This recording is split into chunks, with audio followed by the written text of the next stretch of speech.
behind you. So Dr. Greer is a veteran educator, author, and educational consultant. Her educational certifications include superintendent, secondary principal and supervisor, school psychologist, and school social worker. She also holds licenses as a master social worker, adolescent counselor, and notary.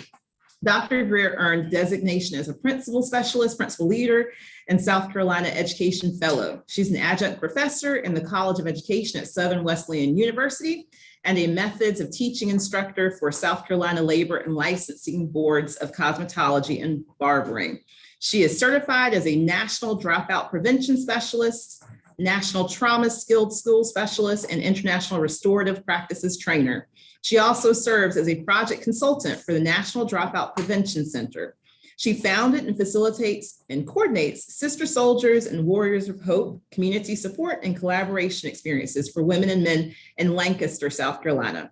Her current primary employment is with Greenville County Schools, where she serves as Director of Alternative Education. And today, Dr. Greer is here to talk about mental health and boys and young men of color. And unfortunately, in our community, we have a crisis. And thankfully, Dr. Greer and many others who work in this space are really identifying ways to be able to address the needs that our community need to fill, the gaps that we need to fill to support our boys and young men of color in a more effective way. So thank you so much, Dr. Greer, for being here. All right. Thank you. Good morning again. And I would just like to start by saying that I am the parent of two young men. So this is a very, very personal topic for me as well in terms of that, because I am very aware of the challenges that young men face, especially young men of color face in our society. And so one of the things I wanted to do is just kind of start with some quick statistics. I'm not going to get you bogged down in any of that, but just kind of to set the tone for what I want to talk about today. There, in terms of self-reported suicide attempts, those have risen over nearly 80% among Black adolescents between 1991 and 2019. And the prevalence of attempts don't change the significance of that. Although white teens tend to die more frequently from suicide, in actuality, Black teens attempt suicide much more frequently at a rate of 9.8% versus 6.1% for white teens. And adult African Americans are 20% more likely to experience mental health issues. Also, African Americans of all ages are more likely to be victims of violence or to witness violent crimes. And I know that probably most of those statistics aren't a surprise to anyone, but I think it's important for us to kind of digest that, so to speak. I'll share one experience that occurred for me this year through my work that really was a powerful reminder for me as to how fragile our young men are at this point in time. I had a parent who was concerned about her child, and we had given her a phone call because we had gotten an alert through a system in our school that kind of picks up content from communications.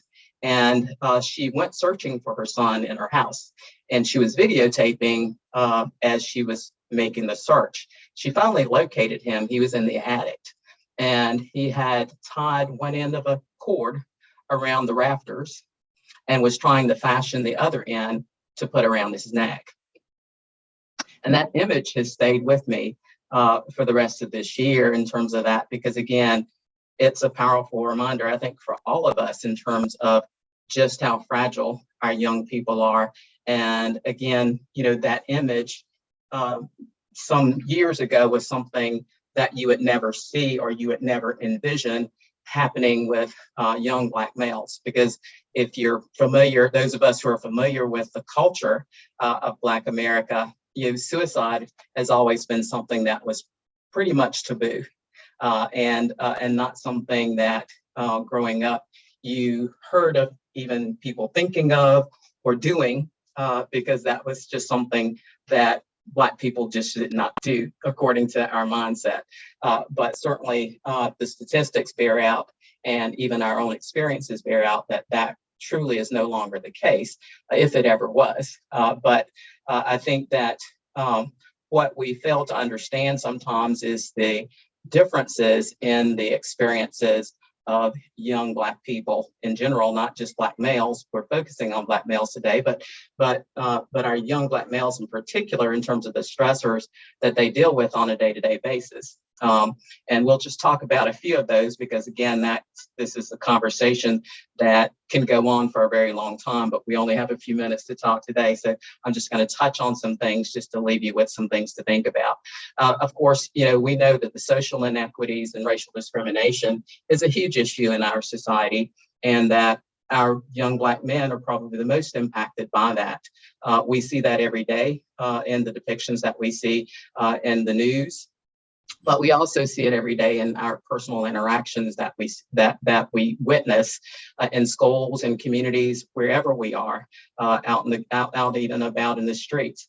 But even in our own schools, one of the things that we emphasize a lot with our staff members and with people who are coming in to work with our students from other locations, other organizations, is the sensitivity that people need to have when dealing with, talking to, and interacting with our young Black men, because oftentimes they are really very misunderstood in terms of how they interact, how they respond, even their demeanor. Is something that's problematic for them in terms of how people respond to them, how people treat them. There needs to be an understanding that part of those social inequities and the racial discrimination is not just about the current experience, but the generational trauma. And that's something we talk a lot about trauma when we talk about ACEs, but the generational trauma is something that's often overlooked, because for those groups of people who have gone through periods of extreme discrimination, those are scars. There are scars that are still left, generational scars that are still left. And oftentimes as these students or these young people are having these new experiences of discrimination, some of those old wounds continually are reopened. And there's a lot of fear, a lot of frustration. There's this expectation that our young men will overcome those things their parents and their grandparents did not, because every parent's wish and every grandparent's wish is for those next generations to do better, be better, have more opportunities than what they did. But then it's very hard for those young men, though, to be able to see that, because again, we're asking them to do something that we as a generation was not able to accomplish. And so where are the models for them in that? So that's another challenge. And I think another stressor for them is that there are these expectations that are out there for them, but very little in terms of the how-to for them to see as to how they would actually go about accomplishing that. Another point I'd like to make is that there's a mismatch between what society says that they should strive to achieve and what the society actually supports in terms of them being able to accomplish those ideals that we want them to accomplish. And so that the impact of the bias in the social institutions such as education, employment, criminal justice, healthcare, all of those things are roadblocks for them in terms of them overcoming those things to be able to achieve what we're telling them they should be able to achieve. It's mentally exhausting for them. It breeds frustration and feelings of inadequacy, and also feelings of apathy. Another area is media portrayals. And our young Black men, if you think about the images that are given to them through media,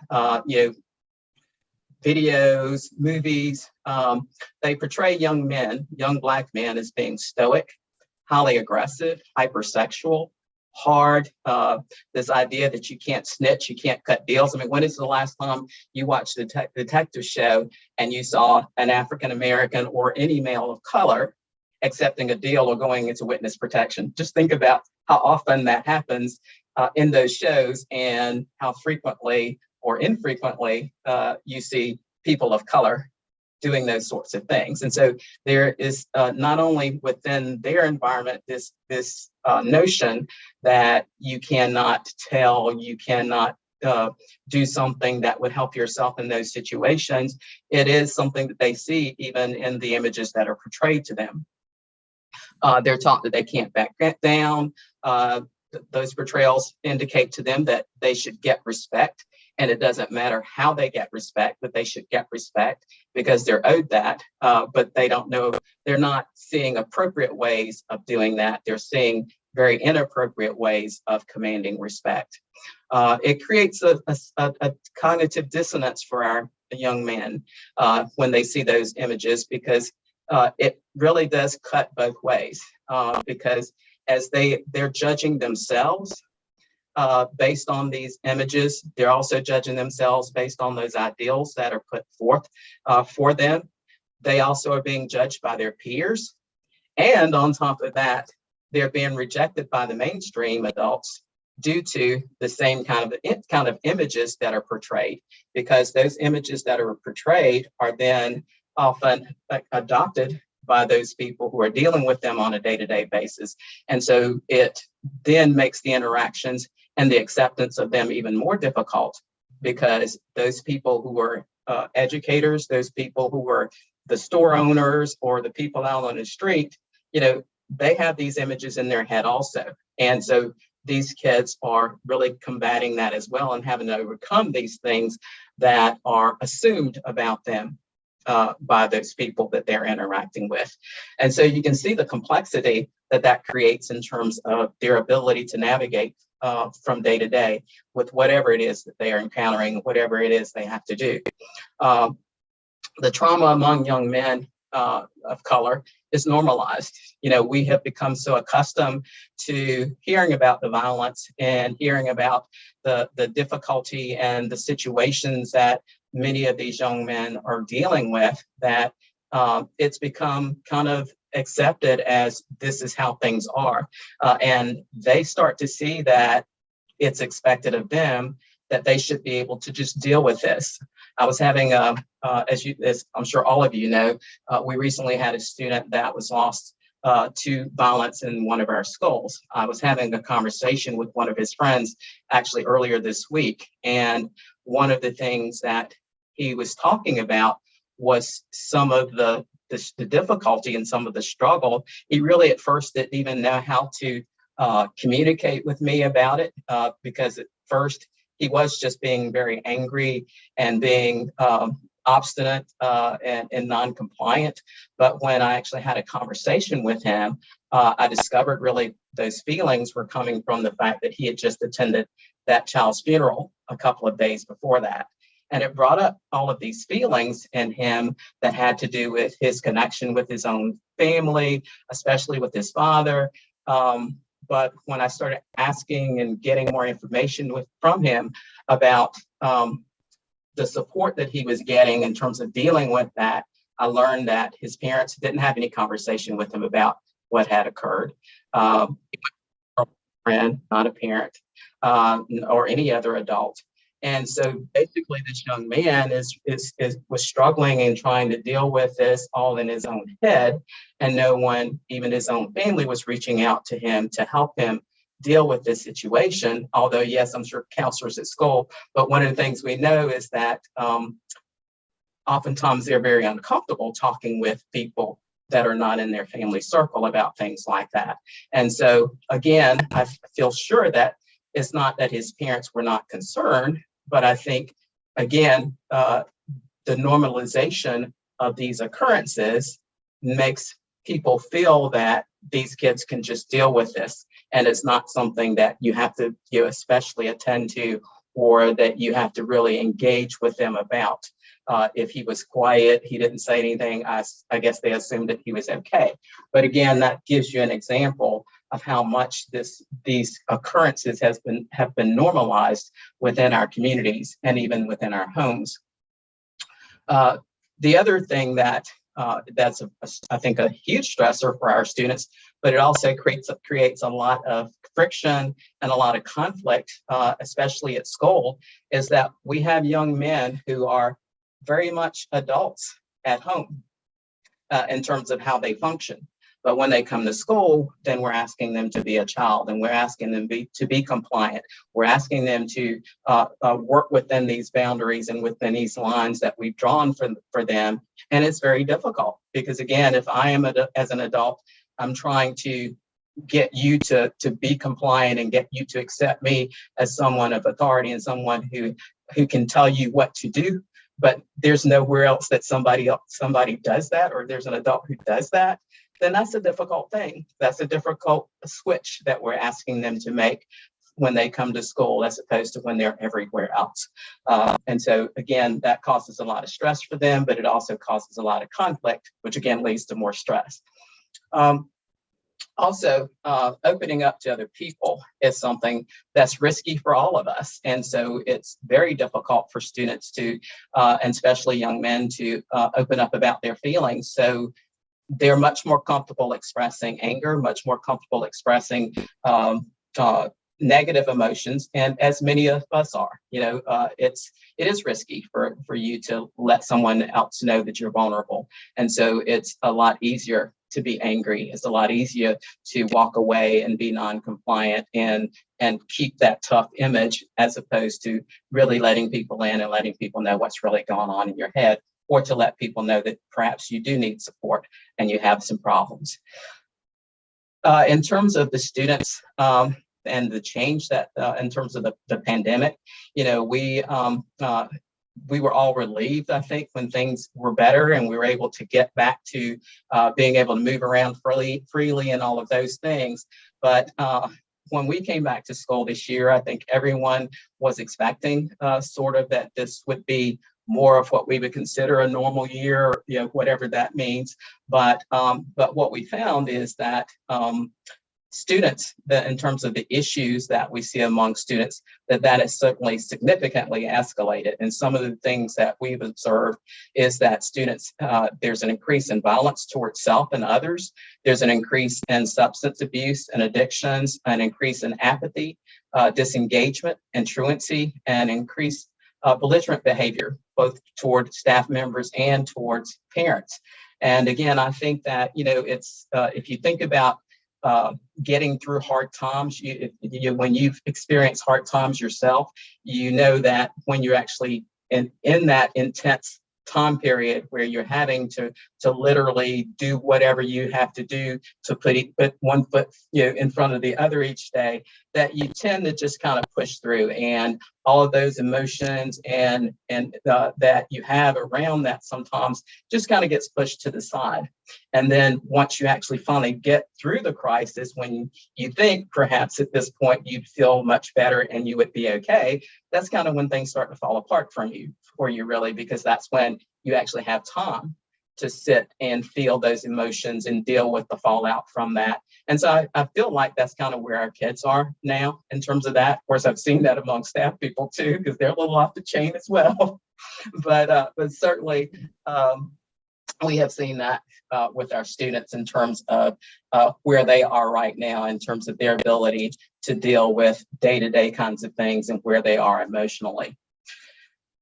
So that's just kind of some things I wanted to mention in terms of, from a mental health perspective, some of those things that are impacting mental health for our students right now. Now I want to talk a little about some of the things that I feel are barriers, because we offer, and I know you guys are working towards that too, our children probably have more than they've ever had in terms of opportunities to connect meaningfully with other adults through mentoring. The resources that are available right now for families is pretty much unprecedented, I think. I think there's more available than there ever has been. I think because of the crisis and that we've all just been through together. It's a national crisis, not just a community, that everybody has a heightened awareness and want to support and want to provide resources right now. So I think it's the best time ever for people to get help, but it's still a disconnect in terms of getting people to really be willing to access that assistance and access those resources. And I think some of the reasons for that are some of these. I think there's a fine line between trust and the necessary caution with authority. As a parent of two African American males, and any of you who have African American male children or who have mentored African American children, you may have had the talk. At some point, all African American male parents usually will have the talk with their child in terms of the things that they need to do and be aware of, just to be safe as they move about from day to day. And so when you're having that conversation, that ongoing conversation with your children, it's a fine line in terms of being able to communicate to them the cautions that they need to be able to observe, but at the same time, getting them to understand that, yes, they do have to still be open and trust people and be willing to engage with people. So it seems almost like you're talking out of both sides of your mouth when you're trying to actually communicate those things to children, but it's necessary. But it is, again, a very fine line in terms of trying to have that balance for them in terms of being cautious, but also trusting when you need to trust and being open when you need to be open. So I think that is one of the things that inhibits the reception of help and assistance. The cognitive scripts, and I've alluded to a couple of those kinds of things, but the cognitive scripts, those things, those messages that students get as they're growing up and experiencing and hearing and being coached. One of the things within the Black community traditionally was that you didn't talk about family business with people that were outside of your circle, your community, your family. And so again, getting help is really doing that. It is putting your business out there. There were negative perceptions or shame around the inability to handle or manage your own emotions, because we are supposed to be strong, be resilient, and particularly our young men are supposed to be strong and resilient. So you being willing to let someone know that you're having difficulty managing your own emotions or your own affairs is, again, a huge risk and something that's not a part of who you have been or what you have been taught that you do. The African American community is usually very spiritual in nature, and they use their spirituality as a way to guide their day-to-day decision making. There's a statistic from the APA that says up to 85% of African Americans describe themselves as fairly religious or religious.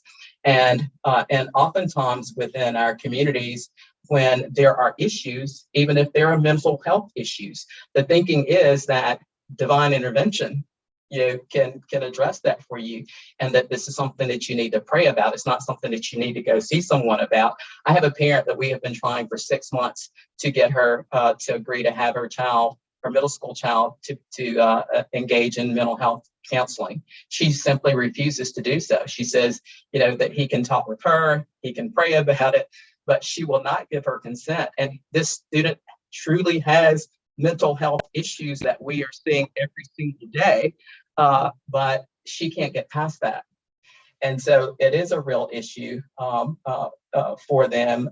And again, in this case, even if we could convince the child, we can't get that resource to that student, because right now that barrier is about that mindset that the parent has. Some people feel like mental illness is a curse or a punishment. And again, that's when we revert back to this thing of we got to pray, and if us praying by ourselves isn't working, then we need to take them to the church. We need to get them to the elders. But whatever it is, it's still not going to a therapist. It's still not going to seek treatment. It's still something that we have to deal with in some other way, and usually in a spiritual way. Another issue is that we oftentimes, as adults, do not communicate to our children the mistakes that we've made because of our own shame regarding that, or our reluctance to allow our students or our children to see us as something different from what we are right now. We feel like sometimes that we're being hypocritical if our children know that we made the wrong choices at some point in time, but we're telling them to do something different. We don't feel like that gives us credibility, but actually it does. Sharing and letting them know that is what gives us some credibility, because it allows them to understand that, yes, mistakes can be made. It also shows them that the mistakes can be overcome. And so we miss the opportunity to be a role model for our children sometimes because we're not willing to allow them to know about our weaknesses and about the mistakes that we've made, and let them see that, yes, this can be overcome, and this is how you can overcome it. And it gives you credibility in terms of what you're trying to say to them or teach them. But again, in the Black community, I think that's particularly prevalent, or has been in the past, that you simply did not share those things. There's this internalization sometimes of blame or shame for inequalities that are experienced, thinking that somehow those are due to inadequacies in themselves, when that's really not true. Sometimes it really is bias. Sometimes they just need to take ownership, but sometimes it truly is about bias. Also, young men of color feel that they can't share their full experiences and emotions without there being negative repercussions. They really are very distrustful in terms of that, even in situations where you're assuring them that they can just put it all out on the table and there aren't any consequences for that. They're really reluctant because they don't trust like that. It's hard for them to be able to give that kind of trust. A statistic also in terms of people being willing to accept help, as I mentioned earlier, about people's discomfort about going outside of their circle. Only 2% of psychiatrists and 4% of psychologists in America are Black. And even if you include all people of color, I think it only gets you up to about 9-10%. So if you think about the comfort of them going to a therapist, then finding that there aren't people who are like them, or that they might be able to just on the surface connect to or feel comfortable or feel like are part of their community, that really doesn't exist for many of them. And then, of course, the other general kind of barrier would be access. And in the past, access in terms of insurance and things like that. But now some of those barriers have disappeared because of the many opportunities that are being offered at this point in time. So I've thrown some things at you. What I'd like to end with is just to throw out a couple of things that are my thoughts in terms of approaches or strategies that we could start focusing on in terms of trying to address this. Because I think that the biggest thing or our biggest challenge is trying to find ways to make whatever we're doing relevant to the point that students or young people young men will want to engage with us. And I think that is the toughest piece, is finding out how to make it relevant. But I think that somehow we need to focus on teaching our children how to function within systems, and knowing that those systems reward compliance but they also punish noncompliance and nonconformity. Systems embrace and repel. They're also ever changing. And so we need to prepare them for that somehow and teach them how to function within those systems, even though those dynamics do exist. We need to teach them how to have what I call dignified compliance, that oftentimes students or young people, young men in particular, they think that being compliant is being pumped down, and it's not. And so they need to see how they can be compliant and still maintain their dignity in doing so and not feel like they're giving that up by being compliant, or that they're giving up power by being compliant.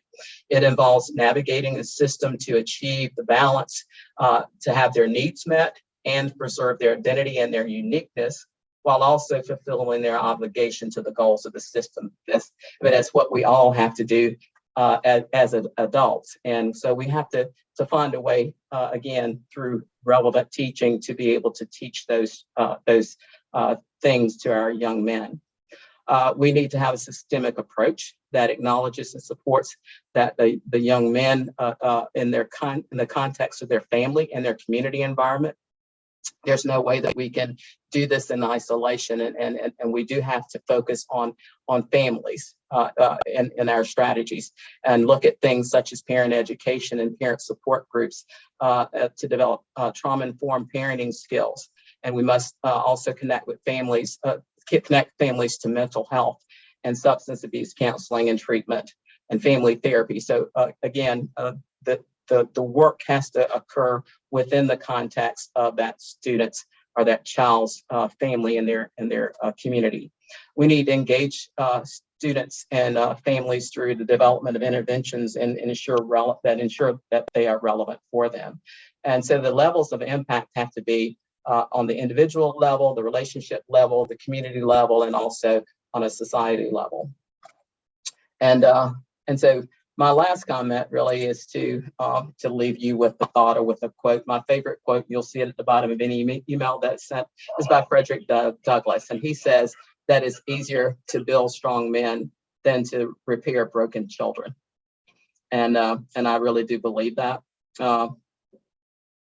And so thank you for your time. Any questions that anyone has for me?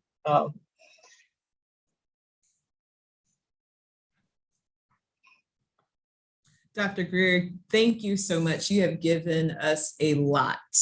This has been a well-spent 30 minutes, and we appreciate all of the background as well as the strategies, because a lot of the things that you spoke to, and we'll have some time to debrief after Natalie speaks. I think a lot of us have probably seen a lot of the things that you mentioned.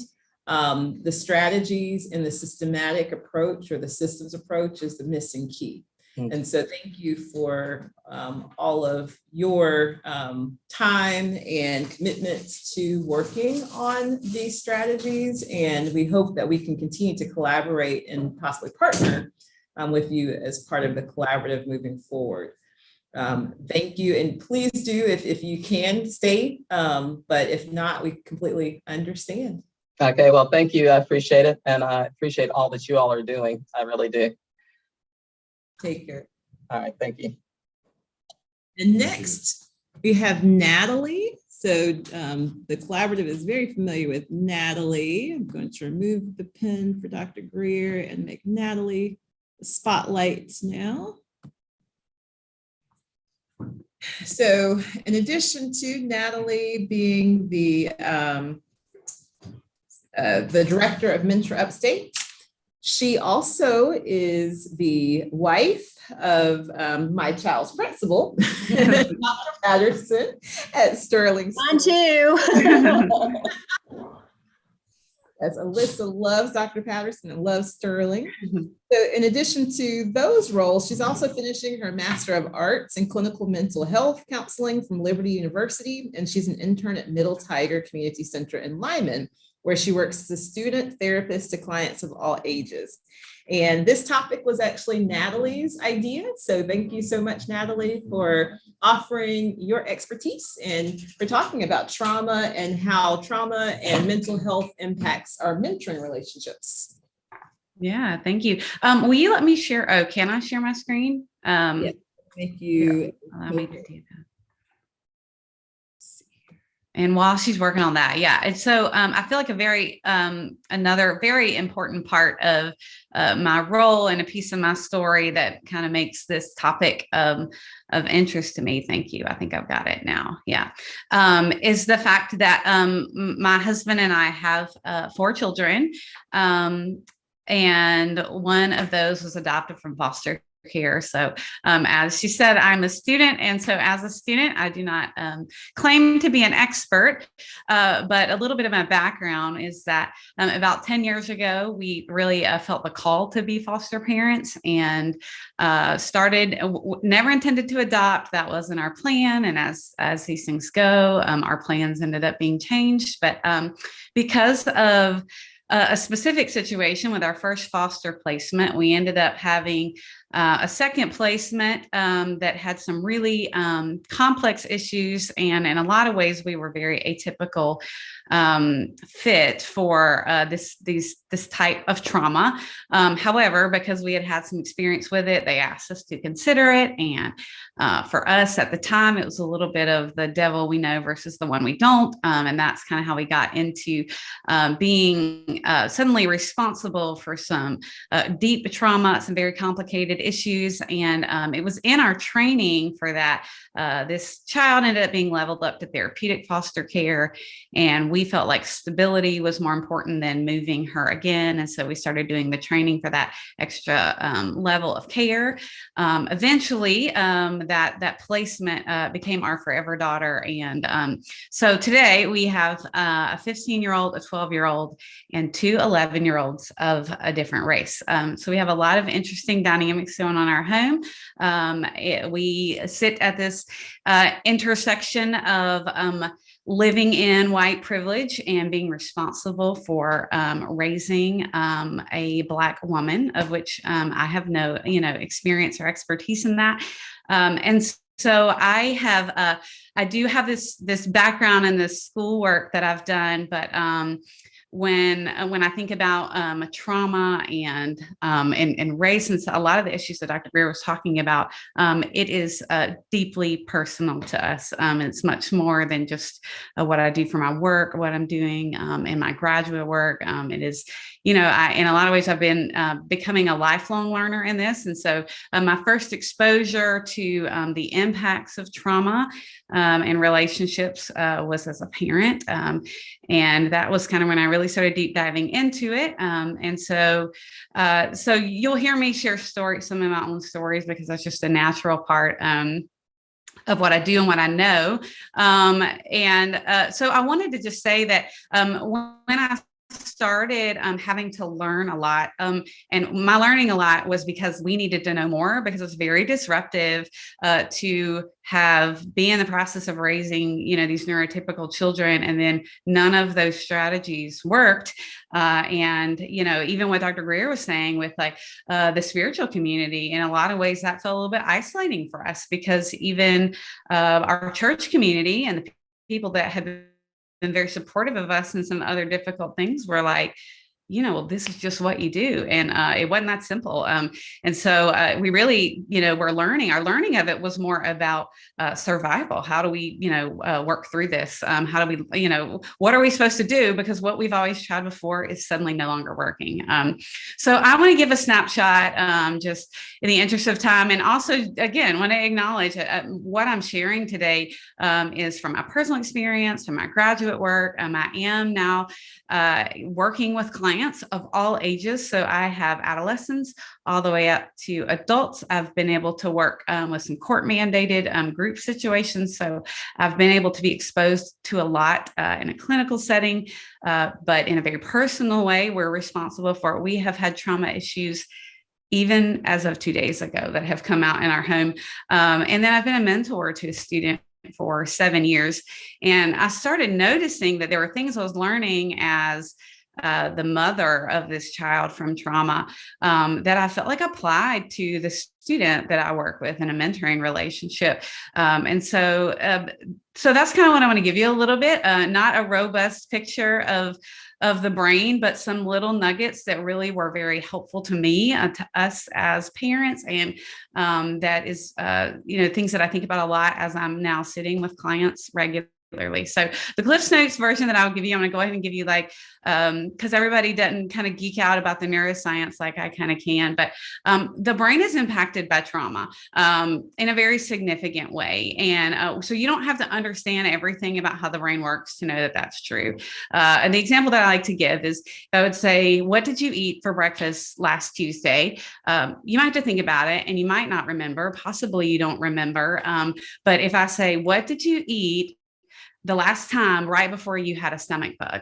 You all know what I'm talking about, right? We all know it and we never want it again. You know, we can all think of things like that where we know that there are some experiences that are more deeply embedded and they impact us in a different way.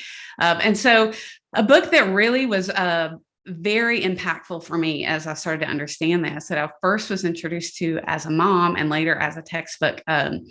If you haven't heard of it, it's called The Body Keeps the Score. If you're interested in the neuroscience, I would highly recommend it. And just kind of understanding literally what's going on in the brain.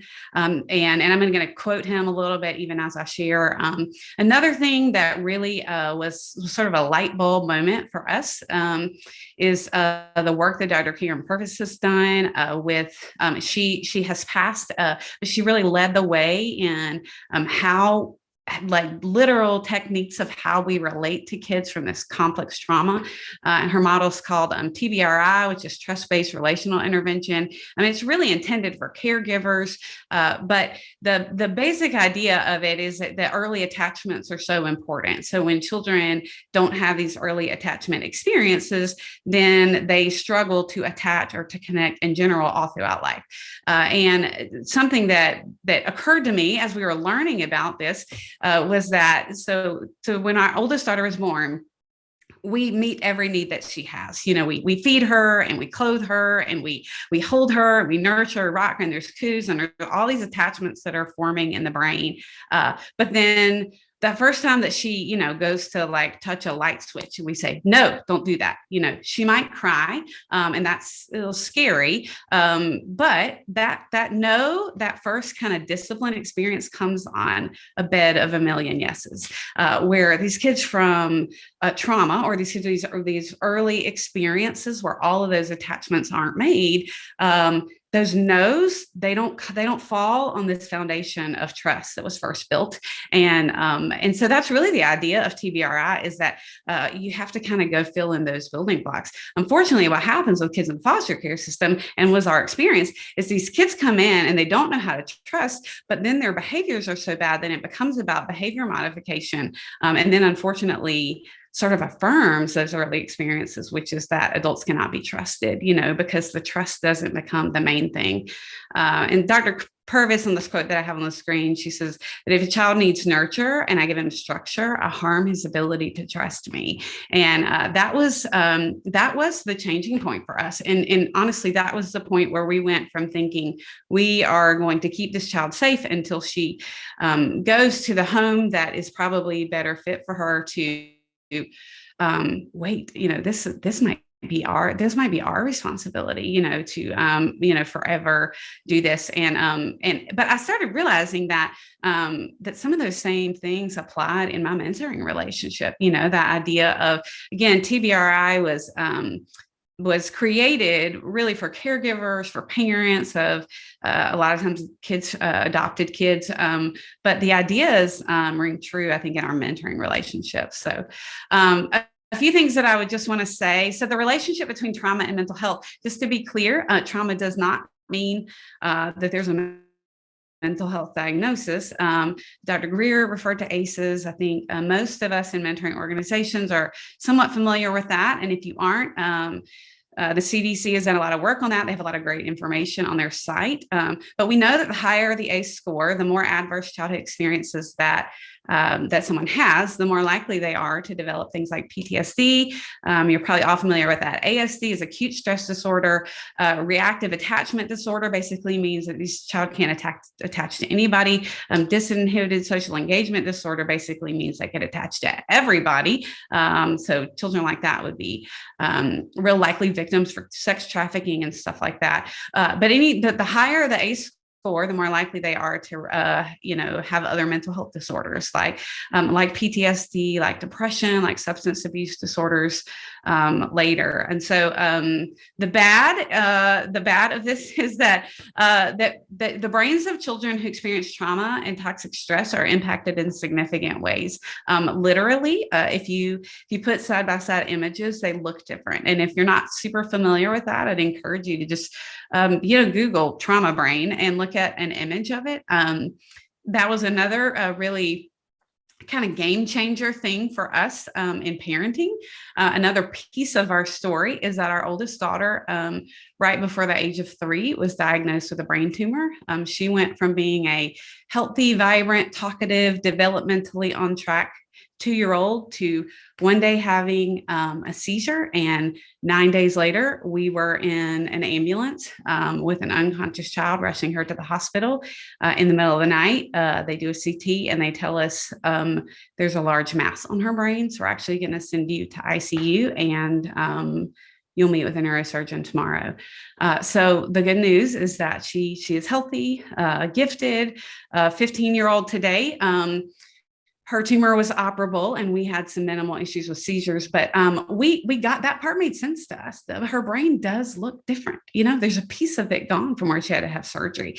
And I think that's the part of it that we've learned with the experience of raising a child that has a brain that looks different because of a tumor and because of seizures, because of surgery. That makes sense to people. But the part of our other daughter's brain also looks different because attachments weren't formed early on. That part is, I think, maybe a missing piece that we felt as parents and maybe the community is not as supportive or aware of.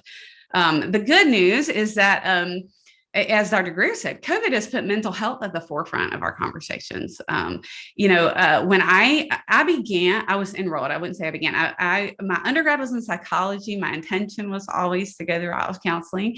And again, the theme of my story is that nothing has gone according to plan. But when I was enrolled in the program 20 plus years ago, they called it community counseling, which essentially meant I'm not in the school, I'm counseling people in the community, because we didn't say mental health because there was so much stigma. It's the same thing today, but now we call it clinical mental health because it's what it is. But we don't, that the language has become more normalized, and I think that's a good thing. Initiatives like trauma-informed schools, people that work in the schools aren't aware of that. So there's a lot of there is great movement in terms of bringing it more to the forefront of conversations. And then if you work with kids and it's something we quote often in our mentor upstate training, that research shows that the single most contributing factor in those who develop resilience, in spite of these high ACE scores, is that they have a stable, positive adult relationship. It is one of the greatest protective factors from being traumatized, is having a stable relationship in their life, which is why mentoring is so important. So little nuggets. Again, I'm not going to say logical flow, and I would really encourage you to check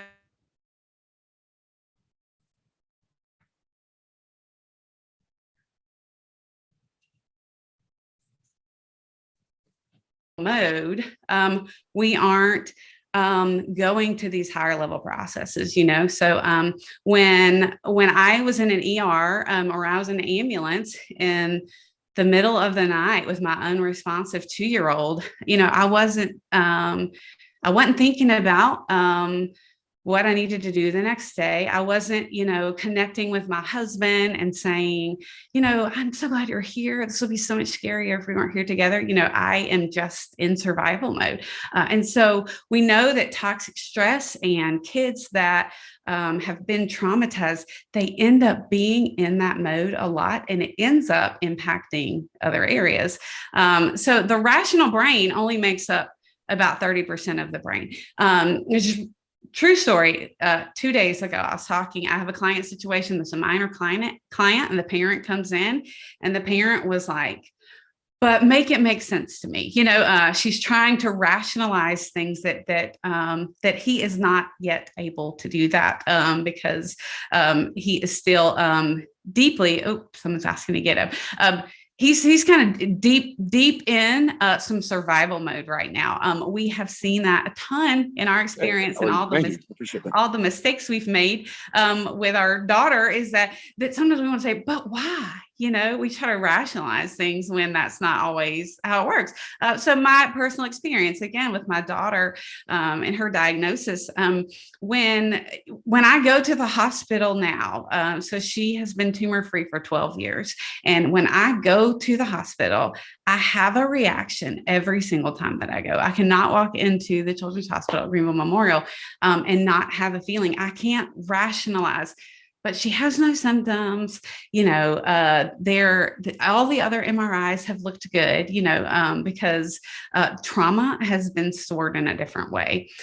So maladaptive schemas would be the idea that when trauma passes through, it kind of forms a template. So going back to those early caregiver experiences is when a child's experience is that adults cannot be trusted, then that's the template that is formed. And so just saying, well, God, can't you appreciate this man coming to have lunch with you every day, every week at school? It's actually not that simple. That's not the template that was formed in that brain. So this quote here from Vanderkolk is, if you feel safe and loved, your brain becomes specialized in exploration, play, and cooperation.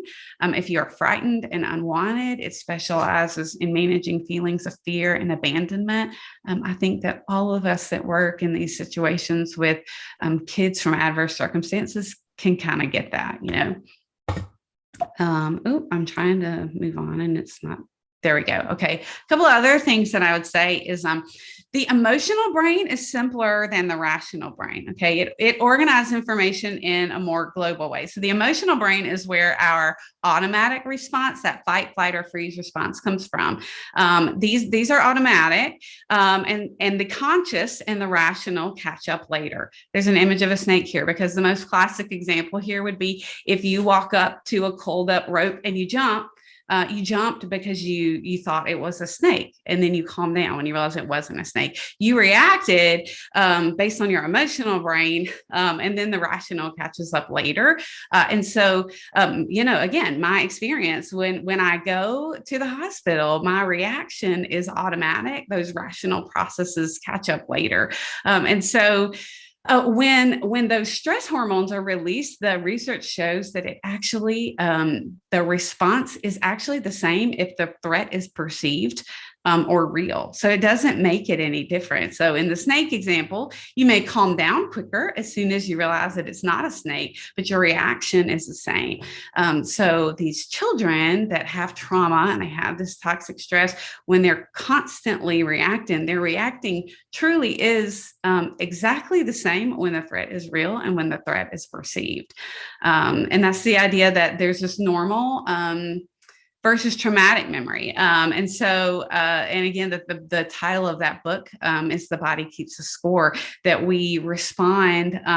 We don't store memories the same way when, like my food example, you don't remember what you ate last week, but you remember what you ate before you got sick the last time you got sick. And that whole rational brain being 30% of it, in my experience, it was potato soup and I never wanted again, right? Because it's not rational, but it is deeply embedded in me that I don't want anything to do with that. And so these things go on in these kids, and these do hinder relationships, and they aren't as simple as Dr. Greer said, as just praying it away, just giving a kid structure, trying to be rational in a situation with a kid whose maladaptive schema says that adults cannot be trusted. A lot of what Dr. Greer was saying, that, nothing around me is affirming that that's true, particularly with men of color. The media isn't saying that. Society's expectation of me is different than that.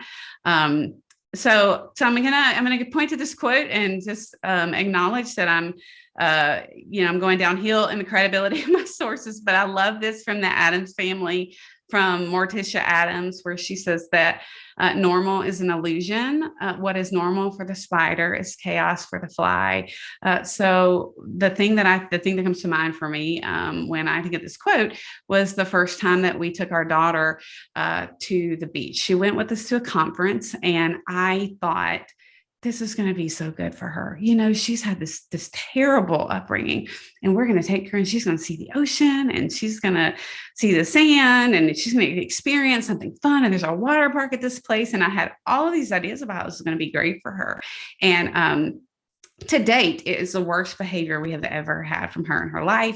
She had been with us maybe 6 months at the time, and her behavior was terrible. And I was really frustrated. And I think that this is something that I feel sometimes in mentoring relationships, where I'm like, I'm doing a good thing, and this kid just can't appreciate it.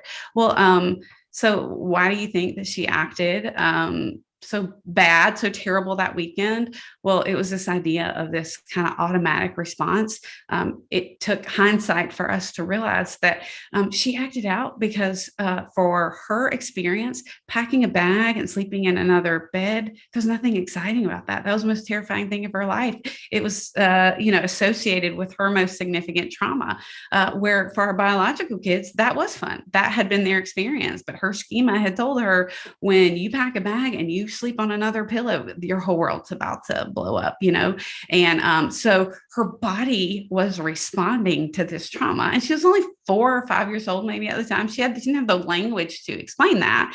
And then, then our response didn't help that, because we weren't thinking, why is she acting this way? We weren't thinking in compassion to her and what is the reason for her behavior. We were responding in frustration to her behavior, because we had an expectation that this was going to be fun. And that was really unfair to begin with. Let me see if I can move on to the next one. So what does this look like specifically in kids we mentor? This is a long quote. But I'll get to the point, the bold at the bottom, that chronic stress and trauma can render a brain prone to challenges with attention, impulsivity, disorganization, poor judgment, conflict seeking, oppositional behavior, aggression, and learning disabilities. If we work with a mentoring organization, we see all of these things, right? We know that the limbic system is great when there is an actual threat. It's actually not great when there's not an actual threat, because the more activated it is, the more regularly it's activated, the more we see issues like this. So unfortunately, the way we deal with these issues often is, we punish them for these things, or we medicate them for these things, when really what is needed is that attention, that connection. So let me go on. A few examples that I would just give, and I'm going to wrap it up now because I realize what time it is, specifically as it relates to kids that we work with. The more reactive we are, the less relational we are. So ways that may play out with children is trust, issues of trust, issues of anger, isolation, these lack of safe attachments, lying. That has been a really difficult thing for us to kind of make sense of, or to kind of help people around, to help make sense to people around us. So our daughter was taught at a very early age, if you tell, they will take you, and so she was taught that lying is a defense mechanism. It's how you protect yourself, right? So it's a survival technique. So going back to what I said earlier, that the most important job of the brain is survival. When that's embedded in how you survive, you don't just later get to live in another home and call that disobedience or sin, or whatever you want to call it, whatever angle you come from. It's not that simple. And so the problem here, again, you go to school and you lie, and if we say, let's help you understand, it might sound permissive. It sounds like we're just making excuses for her behavior. And so it's complicated, because they have to learn life skills. We have to move beyond that. But I think beginning with kind of understanding of what's going on in the brain itself helps us to have kind of approach those things with, empathy and understanding. A few things that I'll say as we wrap up. The great news is that the research also shows that what is broken in relationship can be healed in relationship, that the brain is more plastic than we knew. And so these early attachment connections that may not have happened can still happen even later. I think it's important that we know that all behavior has meaning. So to go back to the example of my daughter acting out, we did not respond the right way. We didn't think, understanding what is the meaning behind this. Why would you suddenly be acting out? Because we filtered it through ourselves and our own frustration instead of what she might be feeling. So I think that the awareness of that helps us to begin with just approaching our mentees with, understanding and empathy. And, a thing that weighs on me that I think of a lot, I think is really important as we're thinking of mentoring organizations. We're nonprofits, right? We're funded by grants, and grants are funded by numbers. And so we like to show the impacts of mentoring. And that's a really good thing. It's important that we know that we are measuring that our programs work and that they're success. But sometimes when we're focusing on the outcomes, some of the outcomes that we're looking at aren't really fair to begin with, And so I'd say in my situation with a student of 7 years, her behavior is actually not better. Her grades are not improved. But she has a trusting adult relationship. So is that going to get a grant? Is that going to be a number that we can put on a scale? Maybe not. But I think that it's really important to understand the value of that, trusted relationship. So the final thing I'd point to is this image. I use it all the time in my mentor training. It's this little children's book from the 70s called There's No Such Thing as a Dragon. And in the first page of the book, the little boy that you can see in the window at the top is holding a dragon that's the size of a kitten. And he tells his mom, look, there's a dragon. And she says, there's no such thing as a dragon. So through the whole book, the dragon grows, and she keeps saying, why did you do that? And he says, it was a dragon. And she says, there's no such thing as a dragon. And it grows and grows and grows until it grows outside of the house, causes all these problems. Eventually dad comes home and is like, what in the world's going on? And he says, it's a dragon. And she says, there's no such thing as a dragon. And he's had it. He says, there is a dragon. It's here. It's been here the whole time. And then the dragon quickly shrinks back down. And in the final page of the book, the mom is holding the dragon that's the size of a kitten again. And she says, well, I can handle a kitten-sized dragon. Why do you think he grew so big and caused all these problems? And he says, I don't know, but I think maybe he just wanted to be noticed. And I think, man, we talk about the issues of mental health right now and kids and schools, and things are just bigger and we're all more anxious and there's all these negative behaviors. And I think it just begins with that. Hey, it's there. We see that it's there. We notice it. And if we don't get, that doesn't mean we take it away, but there's just so much power in acknowledging, yeah, you feel this way. And not just that you feel this way, but actually your brain hasn't formed some of those neural pathways that another child had, because your experiences are embedded in a way that is inhibiting that for you. So sorry for the fast talking, and I'm gonna go back to Alicia because I know that we're pressed for time now, but thank you for letting me share, and I'm sure she can give you my information if any of you have questions for me. Thank you so much. That was very helpful, Natalie.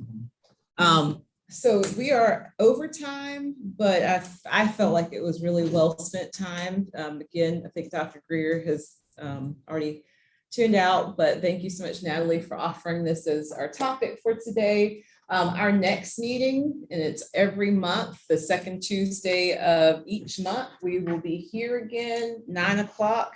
I believe that one of the topics actually was offered by Dr. Anderson, who is with us now. So Dr. Anderson, if you wanted to chime in for maybe 30 seconds about one of the topics for our May agenda, if you can hear us.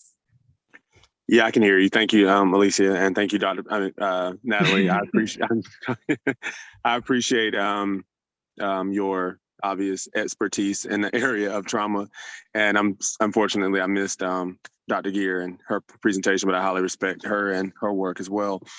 So in the next session, for about the last 8 months, Forward and Beyond and On Track Green will have partnered to work on a deep dive into mentor training.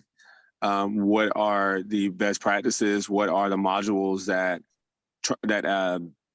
mentors would need to be most successful with students?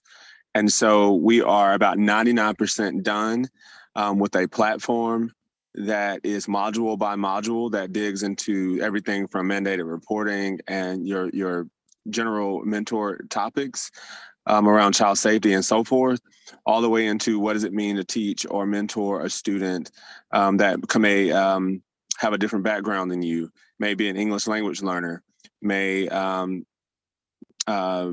have a disability.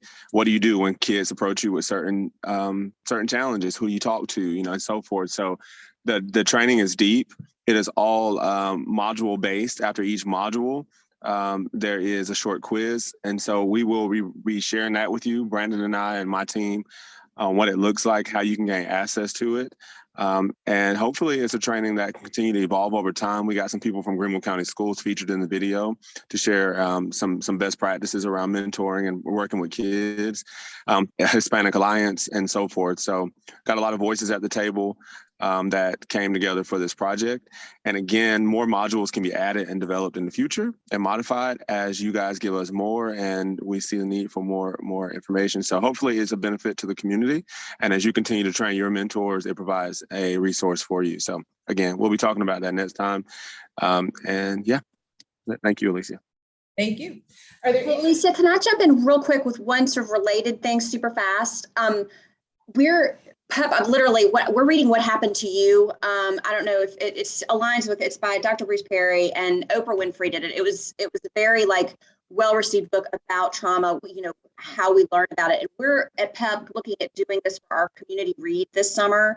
So that would be another thing that aligns with everything we're talking about on this call. And we would love to sort of share that for mentors, for folks who are leading mentoring organizations. So maybe I can jump on a little bit during next month's call and talk a little bit more about that as well. That would be great. Catherine, what was the name of the book again? It's called What Happened to You? It's Conversations on Trauma, Resilience, and Healing. It was brought to our attention actually by TJ Rumler, who I'm going to bet is part of the videos that Edward just talked about. He's a social worker, trauma-informed specialist with Greenville County Schools, great partner of PEP's, yeah. And so I think this will be another resource to sort of connect with the mentoring collaborative around, but also just a broader, more community conversation, very accessible, little accessible science about all the same stuff that Natalie was just talking about. And it's been really helpful for me to sort of wrap my brain around some of this work. Perfect, thank you. And then in the room, are there any announcements from those gathered here for the community? Just if you could ask Natalie, it would be okay for email her presentation. Yeah. Okay, perfect. I found I want to read it. Perfect. Later. Thank you, Natalie. Mm-hmm. Thank you for asking that. So as we wrap up, I think all of you who are here at least got a flyer. We do ask that if you will share, we meet the second Wednesday of every month again. So we'll be back here again in May, and we invite all mentoring organizations and other stakeholders who work with young people. Even parents, if they want to, get involved and support and help promote mentoring in our community, they are welcome as well. Our goals over the next year or so, we'll flesh these out a lot better, but we're hoping to achieve a year-over-year increase in the number of mentors who are serving our community each year. And we don't do that necessarily directly, but we help to point people in the direction of the mentoring organizations. So for example, I had someone just today fill out our contact form on our new website saying that she wants to mentor. So I will send that message out to all of you. So we hope to get more and more of those people reaching out to kind of a central location and hopefully being filtered to the organization that best meets their needs. Also convening local mentoring providers to promote shared learning, collaboration, and the implementation of strategies to address service gaps. As we heard from Dr. Greer earlier, we know that we have a gap, especially when it comes to boys and young men of color. And so we hope to serve as a hub really to address those gaps in our community, and then expand the capacity of organizations to provide mentoring programs today and into the future by providing training and resources. We want to make sure that you have the training resources or can be connected to those opportunities. whether they're here in our community or there are other places in the state or even nationally. We are connected to the National Mentoring Organization, mentor.org, through our technical assistant, Samuel Bellamy, who's a part of the Leadership Council. So we do have connections, national connections as well, to help support the work that you're doing here. And then lastly, I want to ask all of you, if you will, go to, and I'll be sending out the recording for today, but if you will fill out our survey, we have a survey, we're collecting information about who our partners are. Anybody can be a partner, you just have to really be aligned with the mission and the work that we're doing. So if you will, please fill out that survey and help to, again, get the word out that we need more mentors, we need more support for our young people through mentoring. And then we were recognized last night by the Greenville Seventh-day Adventist Church in recognition of our selfless and positive contributions to the community. It reads, "For God is not unjust to forget your work and a labor of love which you have shown toward his name, and that you have ministered to the saints and do minister." Hebrews 6:10. So thank you so much, Stacy Ashmore, who is a part of the Greenville Seventh-day Adventist Church. They are also going to be providing a donation to the Greenville Mentoring Collaborative. So we truly appreciate all of the work that they're doing. I would love to get a picture with those of you who are in the room today with this recognition before you go today. So with that, thank you again. We'll see you this time next month. Take care. And it's a recognition of all of us, by the way. It's not the collaborative, because you guys are the collaborative.